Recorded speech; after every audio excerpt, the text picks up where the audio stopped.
Assalamualaikum warahmatullahi wabarakatuh. Waalaikumsalam warahmatullahi wabarakatuh. Halo sahabat Ramu, kita jumpa lagi di Edufy Pramu. Learn, grow, inspire. Nah sahabat Ramu, hari ini Miss Gita sedang bersama putra-putra hebat kebanggaan YPI Raudatul Muttaqin dari unit SMA Raudatul Muttaqin Islamic Boarding School. Masya Allah. Nah hari ini ada siapa ya yang menjadi narasumber kita? Boleh memperkenalkan diri dulu, silahkan. Saya duluan, oke. Halo semuanya, perkenalkan nama saya Amirul Hammam Wicaksono. Saya bisa dipanggil Wicak. Nah, untuk saya ini teman dari saudara Wicak. Nama saya Deva Dinah Alvaris. Dipanggilnya? Deva. Deva. Berarti hari ini kita sudah bersama Wicak dan juga Deva. Masya Allah. Assalamualaikum Deva dan Wicak. Waalaikumsalam. Sehat kalian kabarnya? Alhamdulillah. Kalian dari kelas berapa, Nak? Kita Kelas sama ya 12. kebetulan ya, sama kelas 12. Kelas 3 SMA. 12, Masya Allah. Berarti kelas 3 SMA ya.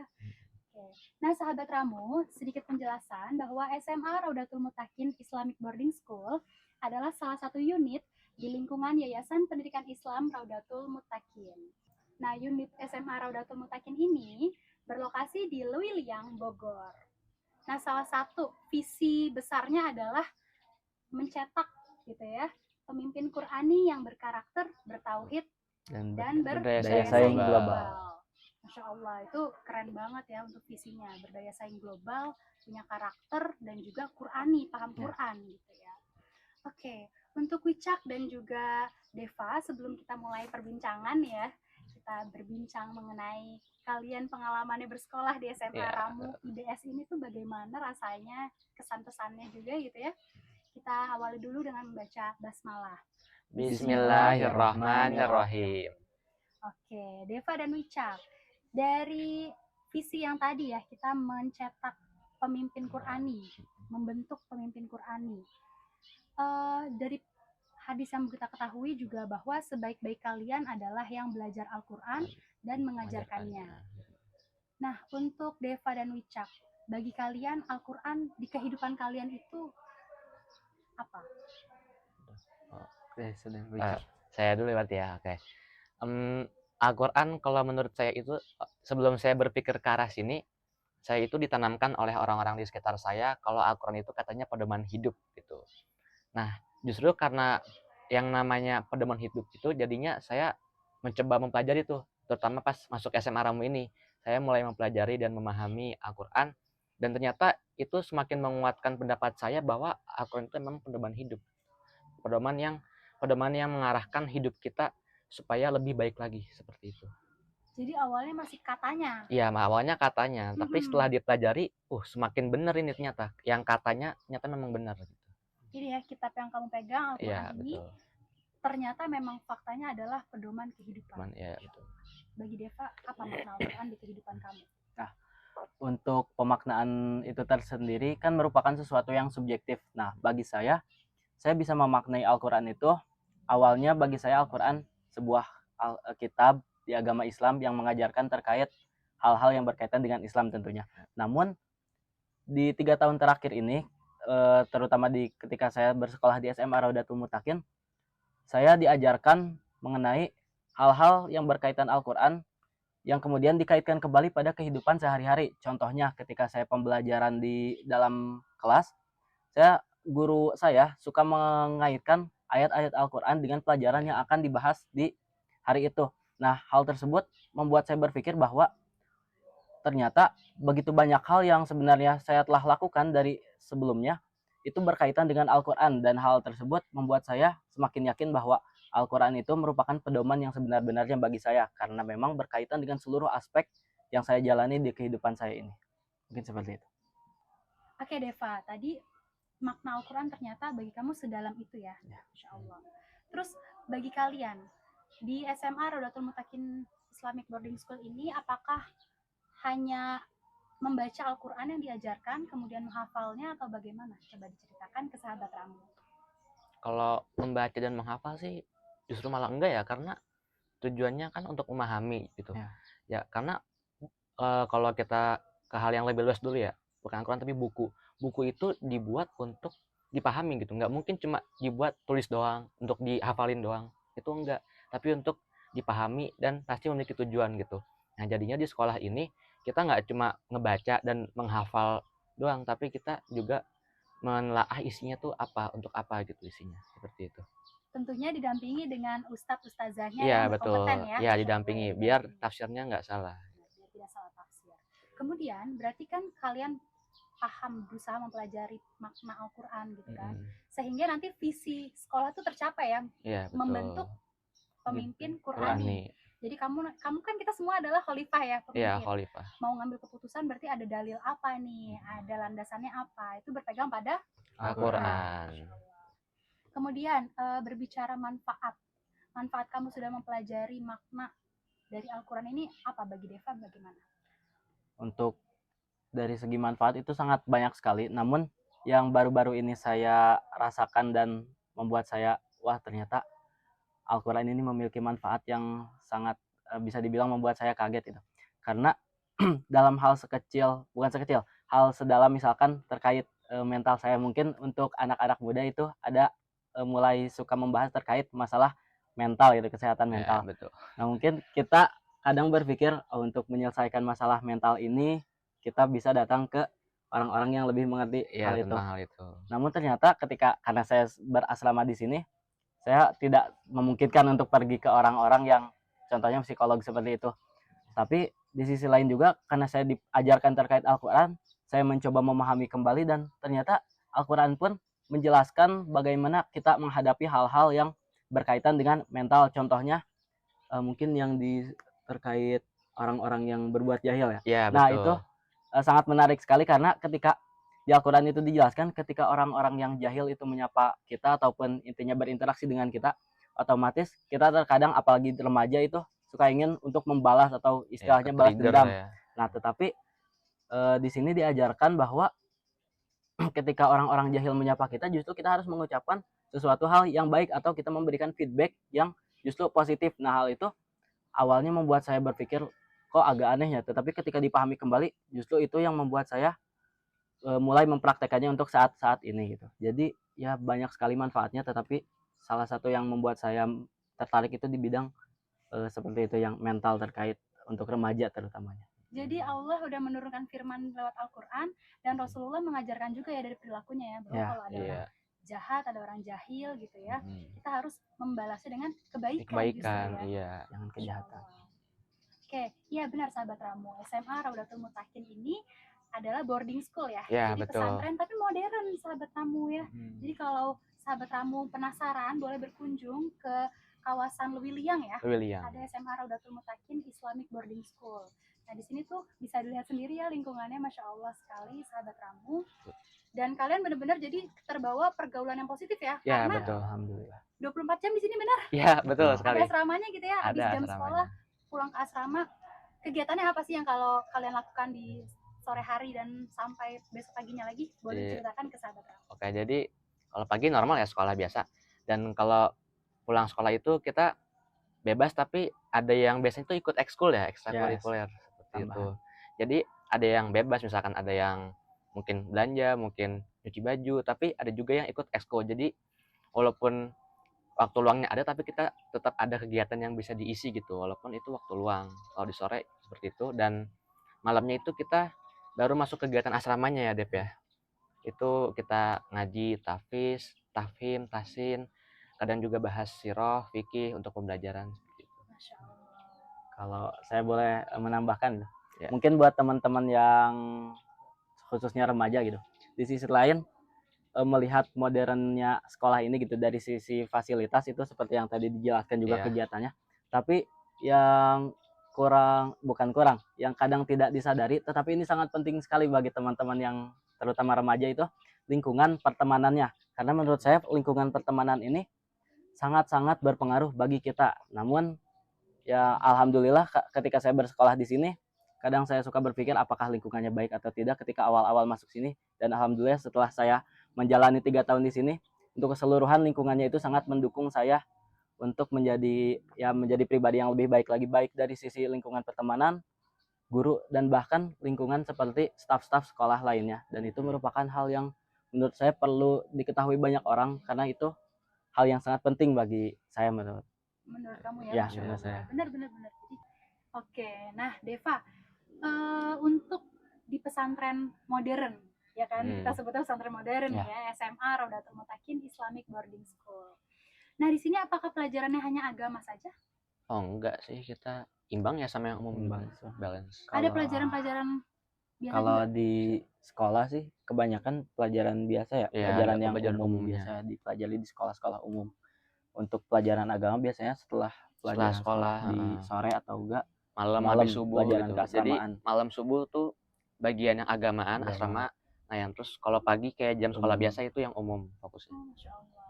Nah, sahabat Ramu, perlu kalian ketahui nih ya, nanti kalian bisa cek di Instagram SMA Ramu IBS ya, Iya betul. bahwa ini tuh wajah-wajah yang sudah tidak asing lagi terpampang nyata di Instagram SMA Raudatul Mutakin Islamic Boarding School.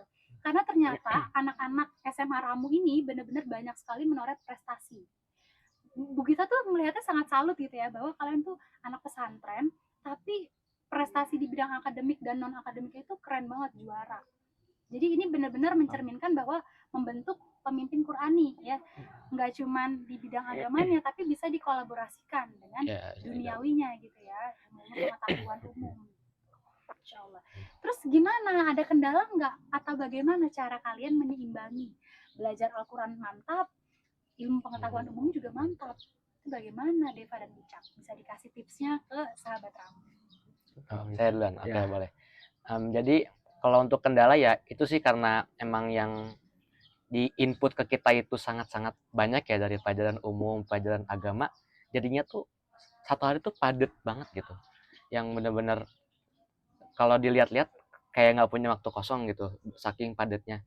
Tapi sebenarnya itu semua bisa bisa aja gitu berjalan lancar kalau kita punya time management yang bagus seperti itu. Jadi kita bisa atur nih mana dulu yang sekiranya jadi tanggung jawab paling besar, yang sekiranya mendesak, mana yang secara jadwal lebih dulu. Nah itu kalau misalkan kita bisa pintar-pintar ngaturnya, itu semua bakal terjadi tanpa kendala seperti itu. Setuju juga dengan Wicak gitu terkait manajemen waktunya.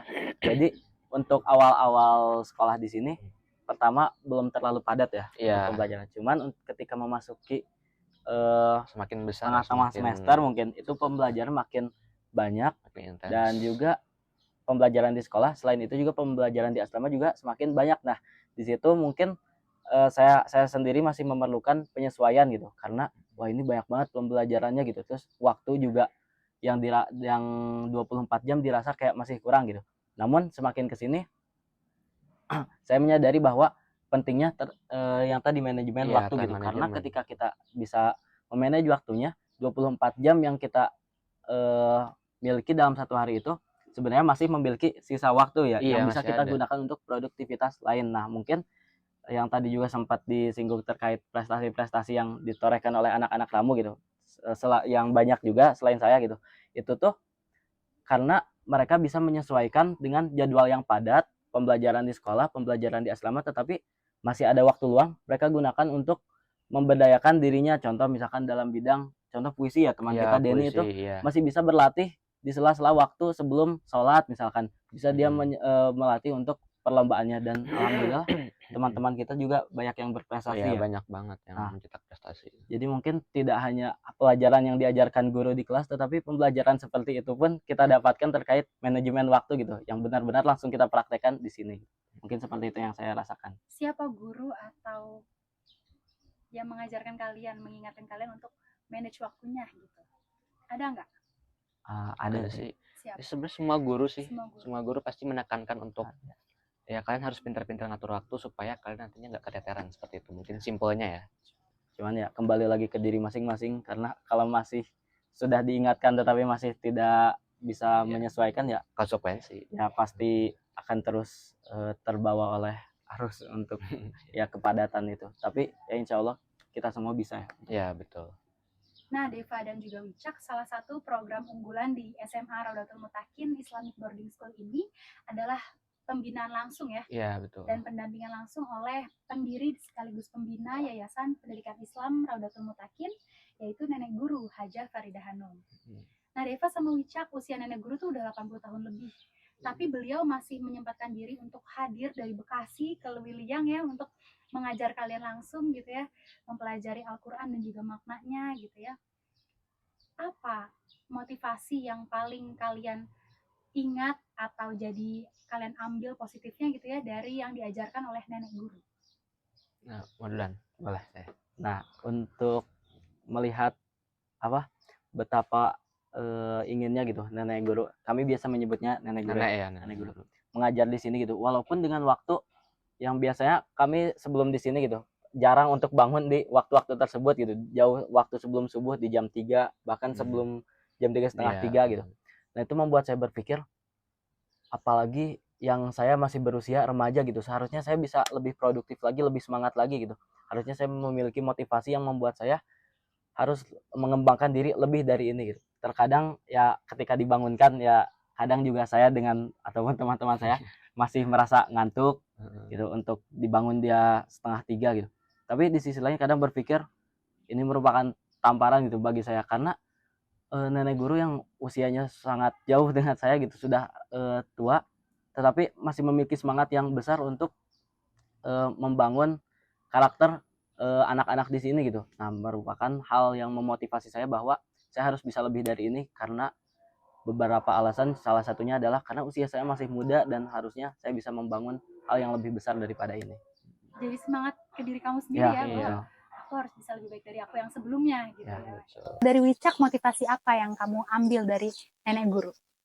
Kalau motivasi yang saya ambil itu sih dari kegigihannya ya, karena nenek guru tuh hebat banget ya, di samping usianya yang sangat jauh dari saya tapi lebih kuat dari saya gitu bahasanya. Kan misalkan bangun jam 2 jam 3 gitu, kita ngaji bareng di masjid, dan itu biasanya saya dan kadang ada beberapa anak-anak juga yang suka masih ngantuk gitu jam segitu tuh, tapi nenek guru nih terlihat seger banget, seger sumringah banget ya. Itu kayak wow, keren ya, sampai speechless loh kan kalau lihat. Jadi menginspirasi Iya gitu ya. betul, kayak Masya keren Allah. banget sih. Terus kalau nenek guru tuh suka menjelaskan tentang Asmaul Husna, Ya. sifat-sifat Allah gitu ya. Kalau dari Wicak dan juga Deva, sifat Allah mana yang paling kalian tuh lagi pelajari?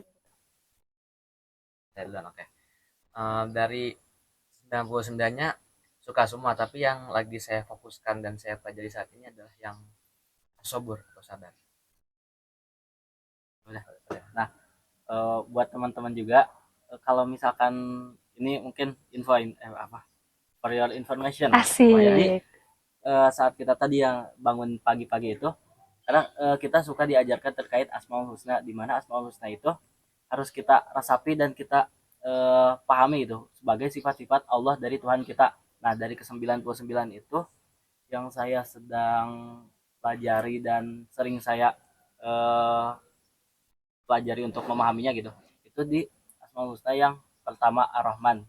Nah, itu pun juga diajarkan oleh nenek itu di surat Ar-Rahman juga ya, terkait itu, dan sering dijelaskan juga, dan menurut saya sifat itu sangat sangat sangat membuat saya bukan kaget, tetapi sangat wow sekali gitu bagi saya, karena sebagai Tuhan yang Maha Pengasih bisa memberi kepada saya itu suatu ketenangan gitu, bahwa Tuhan saya merupakan Tuhan yang Maha Pengasih. Jadi Asmaul Husna itu yang membuat saya sampai saat ini tertarik. Iya, nenek guru tuh sahabat Ramu selalu mengajarkan ke kita ya bahwa Asmaul Husna itu adalah percikan ya, sifat Allah yang dipercikan juga ke diri manusia gitu ya, sebagai ciptaannya. Nah, yang paling ditekankan adalah Ar-Rahman Ar-Rahim ya, kasih sayang gitu ya. Di Islam juga diajarkan bahwa ada semut kecil aja tuh nggak boleh sembarangan kita bunuh gitu ya, nggak boleh. Jalan di rumput aja tuh sebenarnya nggak boleh, karena dia kan makhluk hidup juga ya, nggak boleh sembarangan kita injak, nanti dia mati. Itu Masya Allah, itu kita juga ambil pelajarannya di situ ya. Kalau bicara lagi, kita kembali ke Al-Quran. Al-Quran kan akan memberi syafaat kepada pembaca dan yang mengamalkannya dan mengajarkannya gitu ya. Nah, adakah atau manakah ayat Al-Quran yang menjadi favorit Wicak dan juga Deva? Ada sih, boleh sih. Kalau dari saya itu Al-Baqarah ayat terakhir, 2 ayat 286. Bagaimana Wicak? Silahkan dijelaskan ke sahabat Ramu. Mungkin langsung ke artinya boleh? Boleh. Nah, artinya itu yang di kalimat awalnya, Allah tidak akan membebankan kepada seseorang kecuali dengan apa yang disanggupinya. Nah, kata-kata ini tuh membuat kita tuh sebenarnya nggak boleh mengeluh dengan segala sesuatu yang datang ke kita gitu.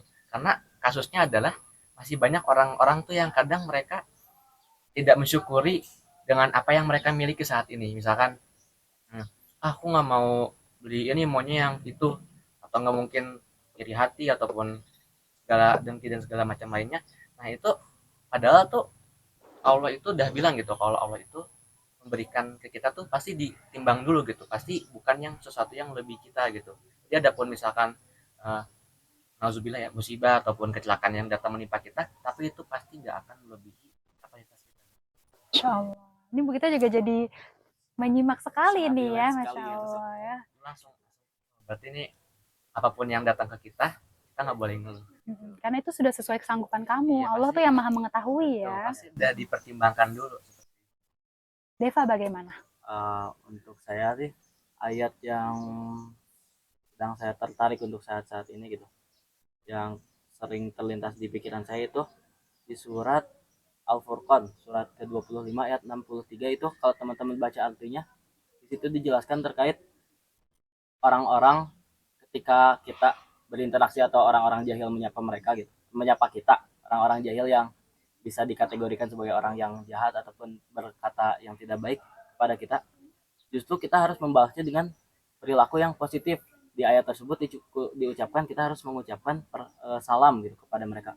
Nah ini membuat saya berpikir pada awal-awalnya gitu, bagaimana mungkin kita ketika contohnya dihina gitu, tetapi kita bisa mengucapkan perkataan yang baik kepada orang yang menghina kita, karena kan bawaannya gitu sebagai remaja juga inginnya untuk balas dendam atau membalas sesuatu yang lebih dari apa yang telah dia katakan kepada kita. Tetapi justru di Al-Quran kita harus memberikan sesuatu yang positif walaupun kita sedang diberikan hal negatif oleh orang tersebut. Nah di situ saya membuat saya agak speechless juga. Oh ternyata mungkin yang telah saya lakukan sebelum-sebelumnya itu masih belum sesuai dengan Al-Quran, tetapi alhamdulillahnya karena saya tahu ini di sini juga, saya bisa memperbaiki diri saya untuk yang menjadi lebih baik ke depannya. Mungkin itu ayatnya. Masya Allah ya. Jadi di Ramu ini, di SMA Ramu, karena boarding ya, asrama, jadi kalian lebih ada waktu untuk mempelajari lagi kitab pedoman kita ya, umat Islam, yaitu Al-Quran. Ternyata pedomannya kalau dikatain sama orang atau dijahatin sama orang, balaslah dengan kebaikan. Ya, Rasulullah juga mengajarkan seperti itu.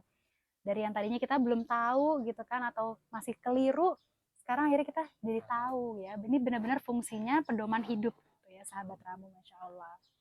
Oke, Deva dan juga Wicak, Bu Gita mengucapkan terima kasih sekali ya. Kalian sangat menginspirasi sahabat kamu dan juga Bu Gita sebagai pendengar juga pada podcast kali ini. Jujur ya sahabat Ramu, ini Bu Gita mewakili kita semua ya. Rasanya bangga sekali ya melihat para pemuda Islam gitu ya di masa sekarang yang bisa seperti kalian gitu ya, berprestasi, berkarakter, paham Quran juga, Masya Allah ya. Tuh, salut dengan anak-anak muda yang seperti ini ya. Oke, kita akhiri podcast kali ini dengan mengucap hamdalah. Alhamdulillahirabbil alamin. Sahabat Ramu, jangan lupa terus saksikan Edu5 Ramu karena Edu5 Ramu selalu menginspirasi. Edu5 Ramu, learn, grow, inspire. Wassalamualaikum warahmatullahi wabarakatuh. Kamu jangan lupa untuk like, comment, share, and subscribe.